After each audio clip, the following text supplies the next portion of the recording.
نحمدہ و نصلی علی رسولہ الکریم بسم اللہ الرحمن الرحیم۔ انشاءاللہ آج آپ کے سامنے 12ویں پارے کے بعد اہم مضامین کو رکھنے کی جستجو ہوگی۔ 12ویں پارے کے شروع میں اللہ تبارک و تعالیٰ اعلان فرماتے ہیں وَمَا مِن دَابَّةٍ فِي الْأَرْضِ إِلَّا عَلَى اللَّهِ رِزْقُهَا کہ زمین کے اوپر موجود کوئی چپایا ایسا نہیں جس کا رزق اللہ تبارک و تعالیٰ کے ذمے نہ ہو۔ اللہ تبارک و تعالیٰ کائنات میں ہر ذی روح کو رزق دینے والے ہیں۔ آپ انسانوں کو رزق دینے والے، پرندوں کو رزق دینے والے، چرندوں کو رزق دینے والے، سمندر میں تیرنے والی مچھلیوں کو رزق دینے والے، آپ فضائے بسیط میں اڑنے والے پرندوں کو رزق دینے والے، آپ حشرات الارض کو رزق دینے والے، اور آپ کو اس بات کا بھی پتہ ہے وَيَعْلَمُ مُسْتَقَرَّهَا وَمُسْتَوْدَعَهَا کہ ان جانوروں کے رہنے کی جگہ کون سی ہے اور ان کے پلٹنے کا مقام کون سا ہے۔ اس صورت میں اللہ تبارک و تعالیٰ نے ان مغضوب اقوام کا بھی ذکر کیا جو دنیا میں رہتے ہوئے اللہ تبارک و تعالیٰ کے عذاب کا نشانہ بنی۔ اکاؤنٹیبلٹی کا اصل دن تو یوم جزا ہے جس کے اللہ تبارک و تعالیٰ مالک ہیں، جس کا ذکر سورہ فاتحہ میں مالک یوم الدین کے حوالے سے آیا کہ اللہ تبارک و تعالیٰ یوم جزا کے مالک ہیں۔ لیکن جب کوئی انسانوں کی جماعت یا گروہ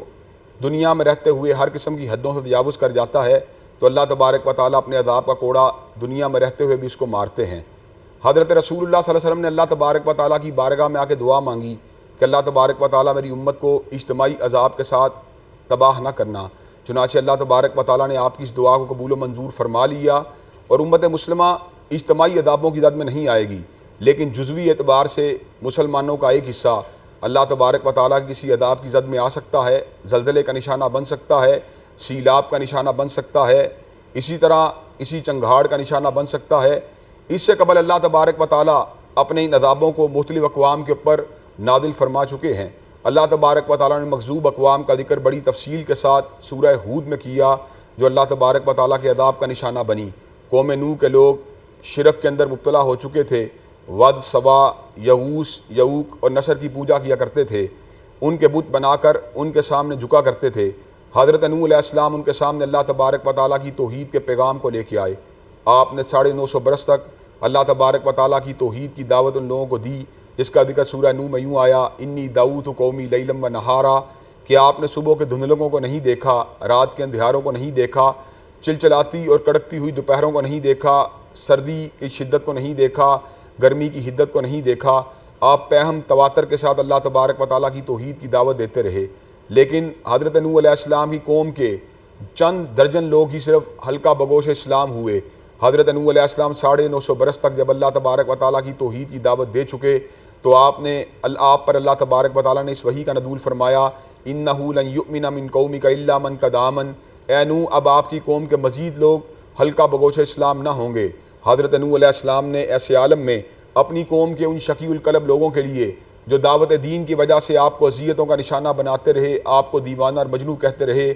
آپ کے اوپر پتھر مارتے رہے، ان کے لیے بد دعا مانگی ربی لا تذر علی الارض من الکافرین دیارا اے پروردگار عالم زمین کے اوپر کسی کافر کو باقی نہ رہنے دینا، ان کے گھروں کو تہو بالا کر دینا، ان کی رہائش گاہوں کو تہس نہس کر دینا۔ اللہ تبارک و تعالیٰ نے حضرت نوح علیہ السلام پہ اس وحی کا نزول فرمایا کہ آپ ایک بہت بڑے سفینے کو تیار کریں، اس سفینے کے اوپر اہل ایمان کے ساتھ ہر ذی روح جو جاندار چیز موجود ہے اس کے جوڑے کو رکھیں۔ اللہ تبارک و تعالیٰ ایک عالمگیر سیلاب کے ذریعے نہ صرف یہ کہ اس بستی کو تباہ و برباد کر دیں گے بلکہ گرد و نواح میں رہنے والے بھی جو لوگ اللہ تبارک و تعالیٰ کی ذات کے منکر اور اس کی ذات کا شرک کرنے والے ہیں اللہ تبارک و تعالیٰ ان کو بھی تباہ و برباد کر دیں گے۔ حضرت نوح علیہ السلام جس وقت کشتی کو بنا رہے تھے تو بستی کے لوگوں نے جو آج سے پہلے آپ کی نبوت اور رسالت پہ تنقید کیا کرتے تھے اب آپ کو تانے دینا شروع کیے کہ کیا آپ نے نبوت کا پیشہ چھوڑ کر بڑھئی کا شعبہ اختیار کر لیا ہے۔ یہ استہزاء کرنے والے اور آپ کا تمسخر اڑانے والے اس حقیقت سے غافل تھے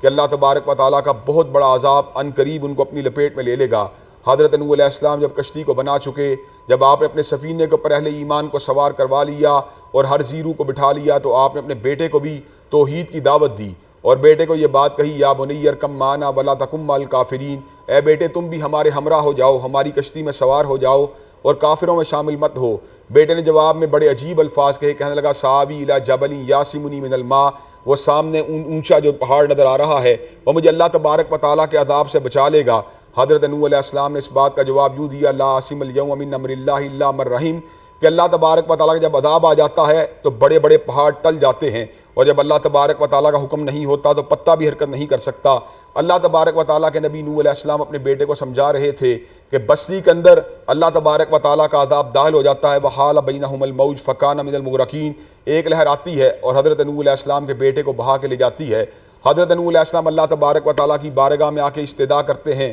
اور یہ بات کہتے ہیں ان ابنی من اہلی و ان وعدک الحق وانت احکم الحاکمین، اللہ تبارک و تعالیٰ میرا بیٹا میرے اہل میں سے ہے، و ان وعدک الحق وانت احکم الحاکمین، اور آپ جو ہیں احکم الحاکمین ہیں اور آپ کے وعدے سچے ہیں۔ اللہ تبارک و تعالیٰ آپ نے کہا تھا کہ میرے اہل کے اوپر عذاب نہیں آئے گا، مالک کائنات اس حقیقت کو وعدے فرما دیا انہ لیس من اہلک انہ عمل غیر صالح، اے میرے رسول اور میرے بندے نوح یہ آپ کے اہل میں شامل نہیں، اس لیے کہ اس کا عقیدہ اور ہے، اس کا انداز اور ہے، اس کا طور اتوار اور ہے۔ یہ بات میں پہلے بھی آپ کے گوش گزار کر چکا ہوں کہ اسلام میں رشتے حسب و نسب سے نہیں بنتے، قبیلہ کنبہ سے نہیں بنتے، بلکہ اسلام میں رشتے اگر بنتے ہیں تو مالک کائنات کی توحید کی وجہ سے بنتے ہیں۔ حضرت نوح علیہ السلام کی پوری قوم غرق آب ہو گئی، صرف وہ لوگ بچے جنہوں نے حضرت نوح علیہ السلام کی دعوت کے اوپر آپ کے سفینے کے اوپر بیٹھنے کے راستے کو اختیار کر لیا تھا۔ اس کے بعد اللہ تبارک و تعالیٰ نے قوم عاد کا ذکر کیا، جن کی اصلاح کے لیے، جن کی ہدایت کے لیے حضرت ہود علیہ السلام تشریف لائے۔ قوم عاد کے لوگ اللہ تبارک و تعالیٰ کی ذات کے منکر تھے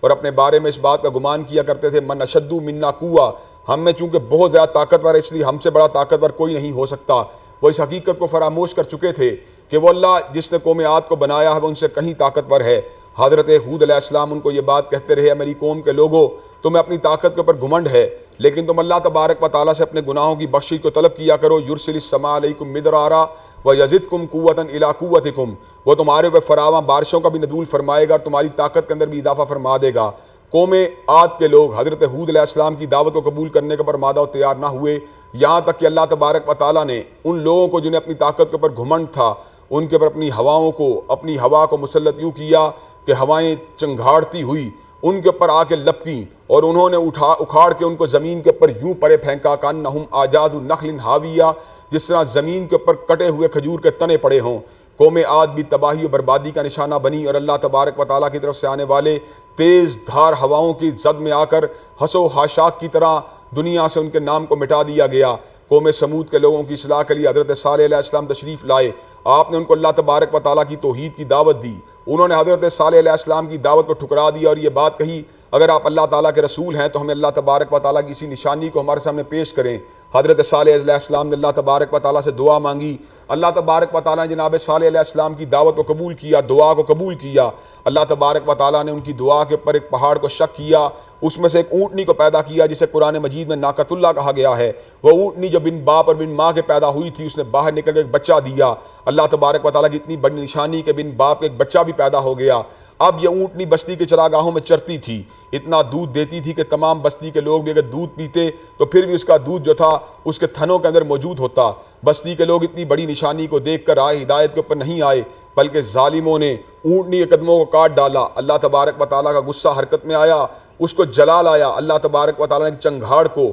قوم سمود کے اوپر مسلط کر دیا۔ قوم سمود ایک چنگھاڑ کا نشانہ بنی اور ان لوگوں کے کلیجے اور بھیجے اس چنگھاڑ کے ساتھ پھٹ گئے۔ اسی طرح اللہ تبارک و تعالیٰ نے قوم لوط کا ذکر کیا۔ حضرت لوط علیہ السلام کی قوم کے لوگ جنسی بے روی کا شکار تھے اور عورتوں کی بجائے مردوں کی طرف مائل تھے۔ حضرت لوط علیہ السلام ان کو اللہ تبارک و تعالیٰ کی طرف سے آنے والے احکامات کی روشنی میں شرم و حیا کا درس دیتے رہے اور ان کو یہ بات کہتے رہے میری قوم کے لوگوں اگر تم اصلاح کرنا چاہتے ہو ہؤلاء بناتی ہن اطہر لکم، تم اپنی بیٹیوں کے ساتھ تمہارا نکاح کرنے کے لیے تیار ہوں۔ تو قوم کے لوگ جواب میں یہ بات کہتے ما لنا فی بناتک من حق وانک لتعلم ما نرید، کہ ہمیں آپ کی بیٹیوں سے کوئی سروکار نہیں اور آپ کو ہماری عادات بد کا اچھی طرح پتہ ہے۔ اللہ تبارک و تعالیٰ نے جس وقت قوم لوط کے اوپر عذاب کا فیصلہ کیا، عذاب کے فرشتے جس وقت قوم سدوم میں داخل ہوئے تو وہ خوبصورت لڑکوں کے روپ میں تھے۔ حضرت لوط علیہ السلام اپنی قوم کے لوگوں کے فعال شنیعہ سے اور افعال خبیثہ سے اچھی طرح واقف تھے۔ آپ نے جس وقت اس منظر کو دیکھا تو آپ کے دل کے اوپر بڑا ملال آیا کہ یہ خوبصورت شکل والے نوجوان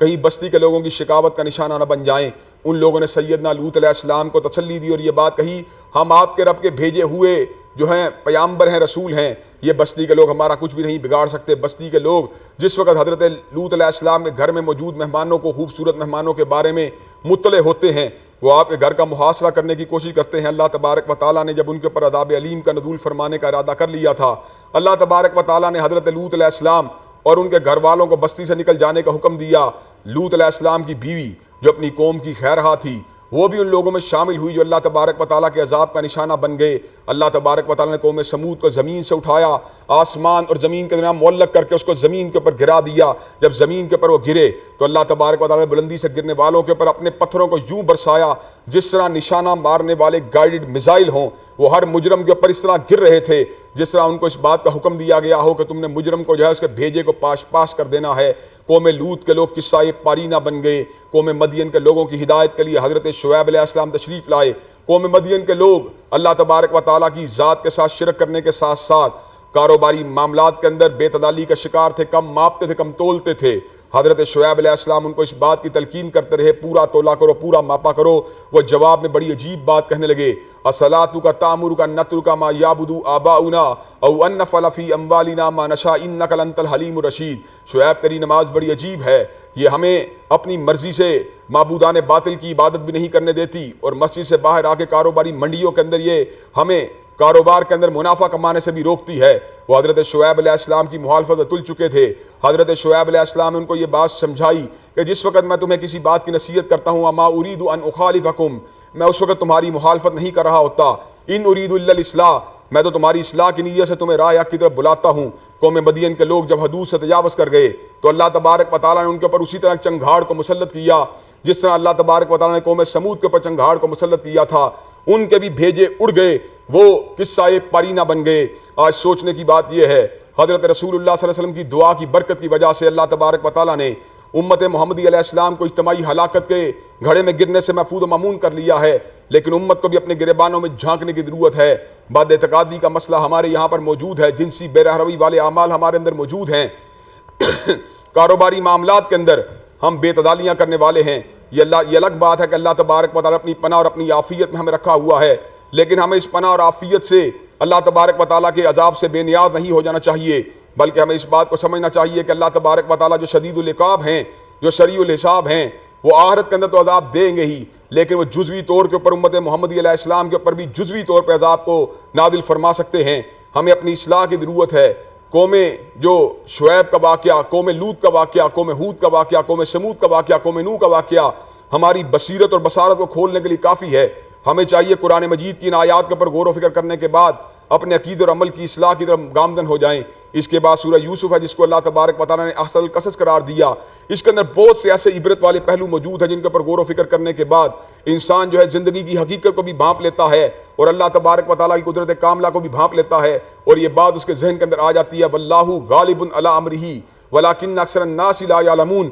کہ اللہ تبارک و تعالیٰ اپنے امور پہ غالب ہیں۔ جب وہ کسی چیز کا فیصلہ فرما لیتے ہیں تو ان کے فیصلے کو ٹالا نہیں جا سکتا۔ اس صورت کا آغاز اس بات سے ہوتا ہے، حضرت یوسف علیہ السلام چھوٹے سے بچے تھے۔ آپ خواب میں کیا دیکھتے ہیں؟ آپ خواب میں دیکھتے ہیں 11 ستارے اور سورج آپ کے سامنے سجدہ کر رہے ہیں۔ آپ اپنے بابا یعقوب کے پاس آتے ہیں، ان کو یہ خواب سناتے ہیں، انی رأیت احد عشر کوکبا والشمس والقمر رأیتهم لی ساجدین۔ بابا میں نے بڑا عجیب خواب دیکھا ہے، میں نے خواب میں دیکھا 11 ستارے سورج چاند مجھے سجدہ کر رہے ہیں۔ حضرت یعقوب علیہ السلام جناب یوسف کے خواب کو سن کے اس باپ کو بھانپ گئے کہ اللہ تبارک و تعالیٰ نے جناب یوسف علیہ السلام کو رسول بنانے کا ارادہ فرما لیا ہے۔ اللہ تبارک و تعالیٰ کے نبی حضرت یعقوب علیہ السلام نے بیٹے یوسف علیہ السلام کو مخاطب ہو کر یہ بات کہی، اے میرے بیٹے، جس طرح اللہ تبارک و تعالیٰ نے اپنی نعمتوں کو آپ کے بابا یعقوب کے اوپر، آپ کے دادا اسحاق اور آپ کے پردادا ابراہیم کے اوپر نازل فرمایا، اسی طرح مالک کائنات آپ کو چن چکے ہیں۔ حضرت یوسف اور بنیامین سگے بھائی تھے، باقی جو 10 بھائی تھے وہ جوان تھے اور وہ دوسری بیوی سے تھے۔ اب یہ جو بھائی تھے حضرت یوسف علیہ السلام کے بارے میں حسد کے اندر مبتلا تھے اور یہ سوچتے تھے کہ بابا یعقوب کی محبتیں جناب یوسف کے لیے ہیں، اگر یوسف علیہ السلام کو کسی طرح بابا یعقوب کی آنکھوں سے دور کر دیا جائے تو ہم بھی اپنے بابا کی محبتوں کے مرکز بن سکتے ہیں۔ بھائیوں نے اس بات کا ارادہ کیا کہ حضرت یوسف علیہ السلام کو اپنے بابا سے جدا کر دیا جائے۔ بعد بھائیوں کا یہ مشورہ تھا کہ انہیں شہید کر دیا جائے، لیکن بعد دوسرے بھائی اس بات کے پر آمادہ و تیار نہیں تھے۔ ایک بھائی نے خاص طور پہ یہ بات کہی کہ نہیں، باپ کی آنکھوں سے دور کرنا ہی مقصود ہے، کیوں نہ اسے کنویں میں ڈال دیا جائے، کیوں نہ انہیں بابا کی آنکھوں سے دور کر دیا جائے، انہیں شہید کرنے کی ضرورت نہیں ہے۔ وہ اپنے بابا کے پاس آتے ہیں، ان کو یہ بات کہتے ہیں، بابا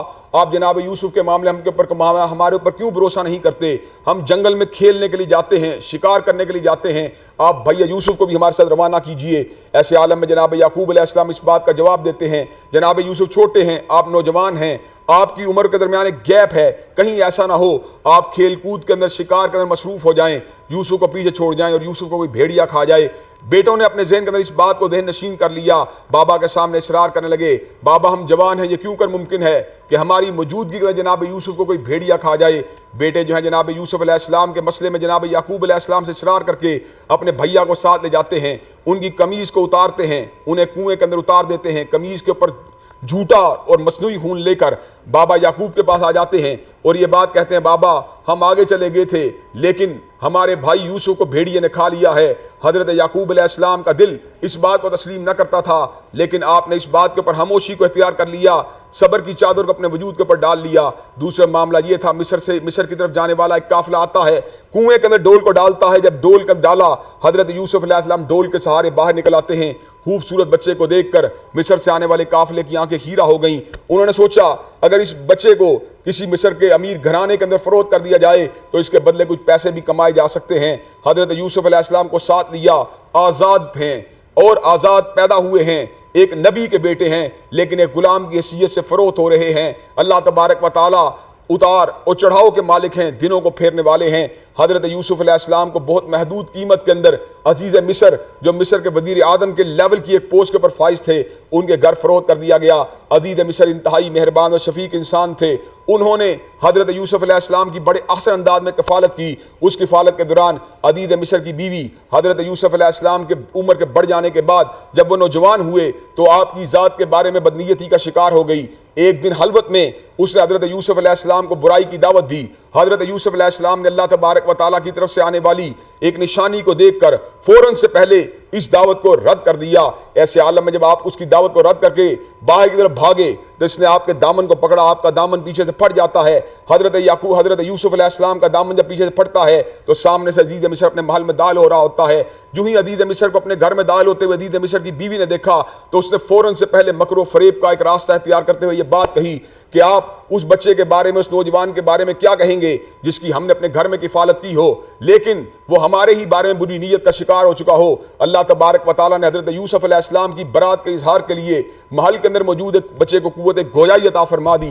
بچہ یوں گویا ہوا، حضرت یوسف علیہ السلام کی قمیض کو دیکھا جائے، اگر دامن سامنے سے چاک ہے تو یوسف علیہ السلام کے اوپر لگنے والا الزام سچا ہے، لیکن اگر دامن پیچھے سے پھٹا ہوا ہے تو اس کا مطلب یہ ہے یوسف علیہ السلام اپنی عزت کو بچانے کے لیے بھاگے ہیں۔ حضرت یوسف علیہ السلام کی برات واضح ہو جاتی ہے۔ عزیز مصر نے ایسے عالم کے اندر اپنی بیوی کو مخاطب ہو کر یہ بات کہی، یوسف علیہ السلام کو بھی مخاطب ہوئے، اپنی بیوی کو بھی مخاطب ہوئے، یوسف عارض عن ھذا، یوسف علیہ السلام اسے اگنور کریں اور اپنی بیوی کو مخاطب ہو کر یہ بات کہا، واستغفری لذنبک انک کنت من الخاطئین، آپ اللہ سے اپنے گناہوں کی معافی مانگیں اس لیے کہ آپ خطا کار ہیں۔ عزیز مصر کی بیوی کی نیت میں جو فطور آ چکا تھا وہ ابھی تک موجود تھا۔ محلات کے اندر، گرد و نواح کے گھروں کے اندر یہ اطلاع پھیل جاتی ہے کہ عزیز مصر کی بیوی اپنے ہی پالے ہوئے بیٹے کے اوپر فریفتہ ہو چکی ہے، اپنے گھر میں پلنے والے نوجوان کے اوپر فریفتہ ہو چکی ہے۔ عزیز مصر کی بیوی نے جب ان باتوں کو سنا، اس نے ان تمام عورتوں کو اپنے گھر میں آنے کی دعوت دی، ان کے ہاتھوں میں پھلوں کو تھما دیا، چھریوں کو پکڑا دیا، یوسف علیہ السلام کو باہر آنے کی دعوت دی گئی۔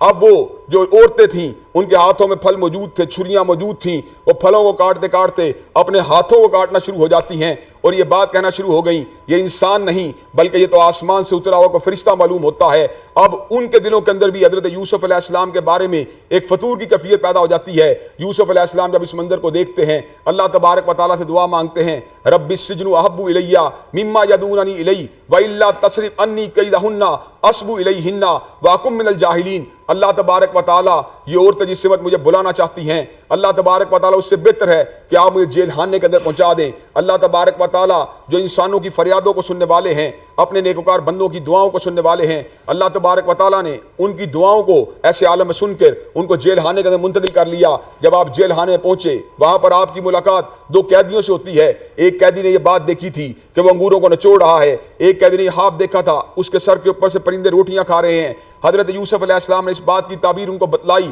کہ جس کے سر سے روٹیاں پرندے کھا رہے ہیں اس کو پھانسی کو لٹکا دیا جائے گا، اور جو انگوروں کو نچوڑ رہا ہے وہ بادشاہ وقت کا ساقی بن جائے گا۔ جس کے ساقی بننے کی امید تھی اس کو یہ بات بھی کہی کہ بادشاہ وقت کو بتلا دینا کہ قید خانے کے اندر ایک بے گناہ قیدی بھی موجود ہے۔ حضرت یوسف علیہ السلام نے جس کو ساقی بننے والے جس قیدی سے اپنا معاملہ شیئر کیا تھا وہ آزاد ہونے کے بعد بادشاہ وقت کا ساقی تو بن گیا، لیکن حضرت یوسف علیہ السلام کے بارے میں اس بات کو بھول گیا۔ اسی اسنا میں کئی برس گزرنے کے بعد حضرت یوسف بے گناہی کی جیل کو کاٹ رہے ہیں، قید کو کاٹ رہے ہیں، قید تنہائی کے اندر موجود ہیں۔ بادشاہ وقت کو خواب آتا ہے کہ 7 پتلی گائیں موٹی گایوں کھا رہی ہیں، 7 سرسبز بالیاں ہیں، خشک بالیاں ہیں۔ وہ اپنے اس خواب کے بارے میں اپنے درباریوں کو آگاہ کرتا ہے۔ درباری کہتے ہیں اس خواب کی تعبیر معلوم نہیں، یہ تو پریشان خواب معلوم ہوتے ہیں۔ ساقی کے ذہن میں فوراً سے پہلے حضرت یوسف علیہ السلام کا خیال آیا، وہ بھاگا ہوا حضرت یوسف علیہ السلام کے پاس آیا، کہنے لگا اس خواب کی تعبیر سے آگاہ کیجئے۔ یوسف علیہ السلام کو یہ بات بتلائی کہ 7 سال خوشحالی کے ہوں گے، پیداوار کے ہوں گے، اس کے بعد 7 سال قحط سالی کے ہوں گے۔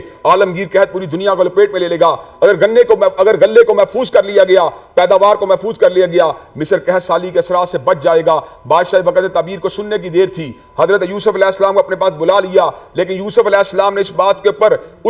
اس کے دعوت کے، اس کے انویٹیشن کے ملنے کے باوجود باہر آنے سے انکار کر دیا، اور یہ بات کہی میں اس وقت تک باہر نہیں آؤں گا جب تک میری بے گناہی کو پبلکلی اناؤنس نہیں کر دیا جاتا۔ عورتوں کو بلایا گیا، عورتوں نے سمر کا اعلان کیا۔ یہ بات بالکل بجا ہے کہ یوسف علیہ السلام کی ذات پاک تھی، صاف تھی، طاہر تھی، ان میں کسی قسم کی کوئی کجی موجود نہیں تھی۔ اپنی برات کا اظہار کروانے کے بعد یوسف علیہ السلام جیل سے باہر آتے ہیں۔ پھر کیا ہوا، اس سارے کے سارے معاملے کا ذکر انشاءاللہ 13ویں پارے میں ہوگا، اور وہاں بالتفصیل آپ کے سامنے ذکر کیا جائے گا۔ یہ واقعہ احسن القصص اپنے اندر بہت سے دروس کو سموئے ہوئے ہے، ان دروس کو انشاءاللہ تفصیل کے ساتھ آپ کے گوش گزار کیا جائے گا۔ اللہ تبارک و تعالی ہم سب کو قرآن مجید کے اندر بیان کردہ نصیحت والی باتوں کو سننے کی، سمجھنے کی اور اپنے ذہن نشین کرنے کی اور ان کا ابلاغ کرنے کی توفیق دے۔ وآخر دعوانا ان الحمدللہ رب العالمین۔